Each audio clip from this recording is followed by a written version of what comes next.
3 years ago, schools, businesses, nearly every aspect of American life shut down as we all headed inside in an attempt to avoid a deadly virus. Since then, COVID-19 has taken the lives of more than 1.1 million people in the United States and 6.8 million people worldwide. And while we were watching from home, Dr. Anthony Fauci was a consistent presence, briefing on the emerging science and recommending next steps. This is not the time to feel that since we have made such important advance in the sense of success of the mitigation, that we need to be pulling back at all. We have to proceed in a very careful, measured way. If these things are done correctly, what I believe they can, we will have and there will be enough tests to allow us to take this country safely through phase one. And there's bright news in the fight against this global pandemic. According to the World Health Organization, fewer people are dying from the virus today than any time in the past 3 years. Dr. Anthony Fauci joins me now. He's the former director of the National Institute of Allergy and Infectious Diseases. It's good to be with you, Dr. Fauci. Thank you. 3 years after the pandemic started, and there is still a debate over its origins. How important is it that a conclusion be reached about how this pandemic started? Well, it's quite important, John, because you want to make sure that you put into place things that would make it very, very unlikely and hopefully impossible for something like this to happen again. Now, since there really is no definitive proof, there are two possibilities that people discuss, and we might not ever know precisely and definitively.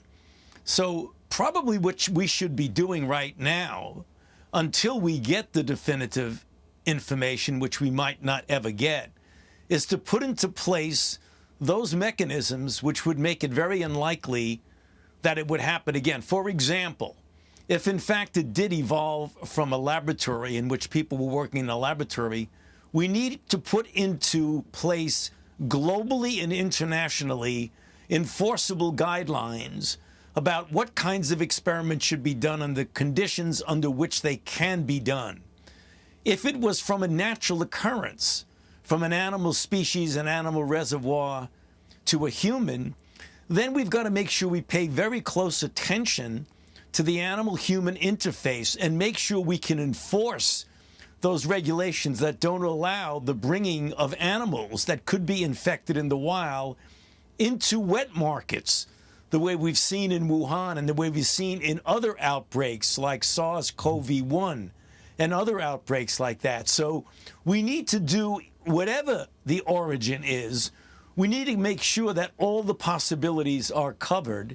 And then until we do know, which we might not ever know, let's get going with it and doing what needs to be done to prevent it from happening again. There's a congressional committee that's been tasked with finding out the origins of COVID-19. Do you think such a committee can actually get to the bottom of that? And would you testify if asked?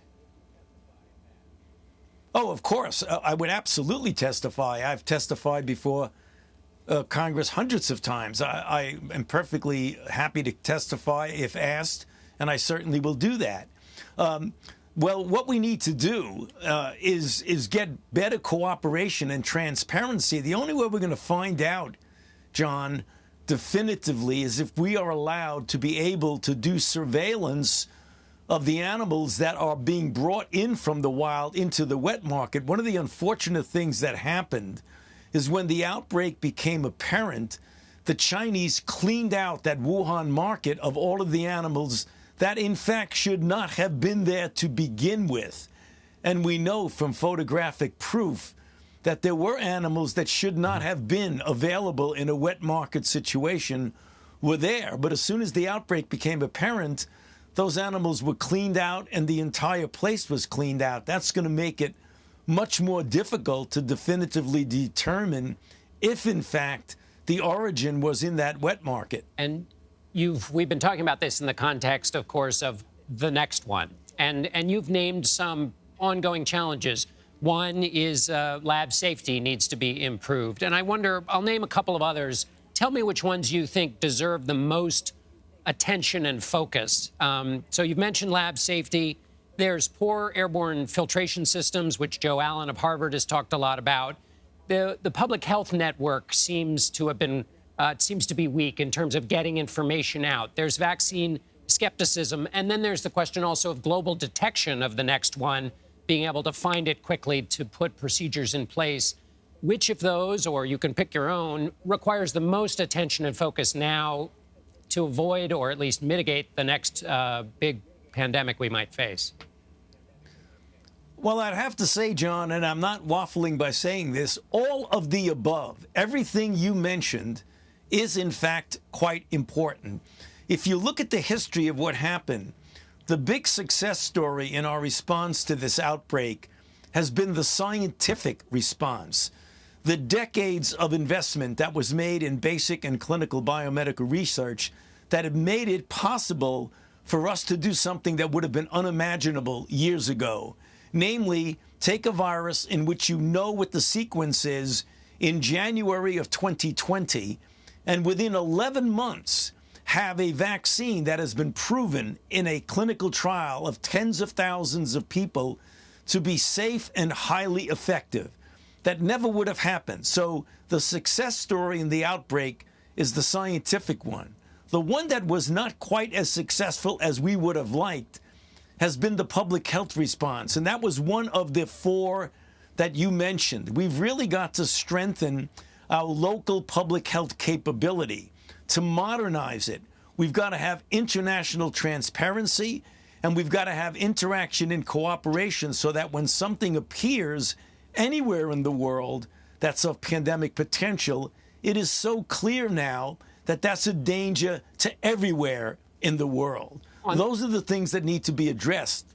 Right. On that question of public health and the communication that goes, looking back on it, there is the original guidance on masking was that the masks didn't work, and that was both.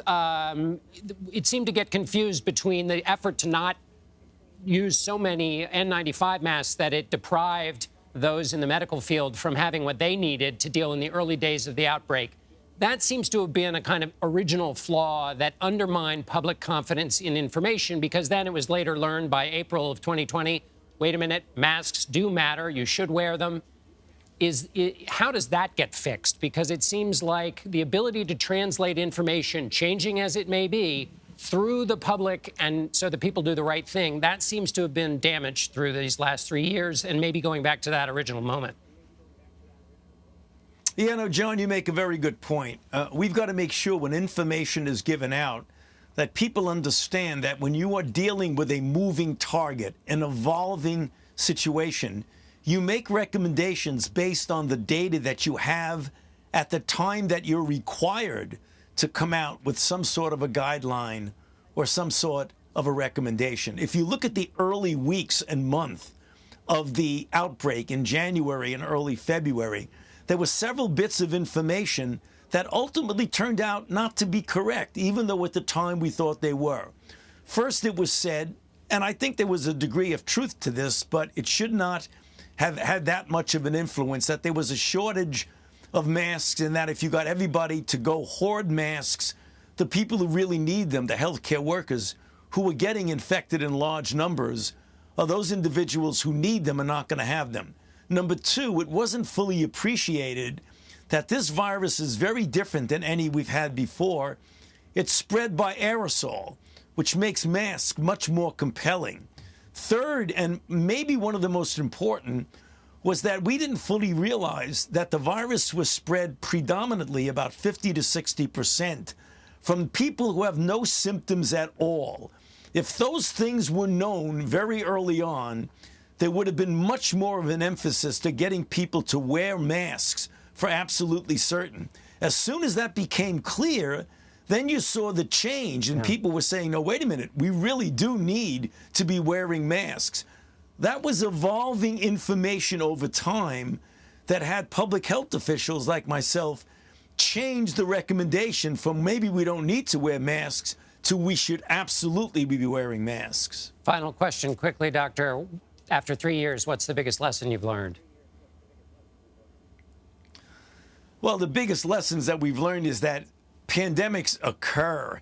They do occur, and we've got to be prepared better than we were, even though we were judged, John, to be very well prepared. As I mentioned, we were quite well prepared from a scientific standpoint. We have to do much better from a public health standpoint.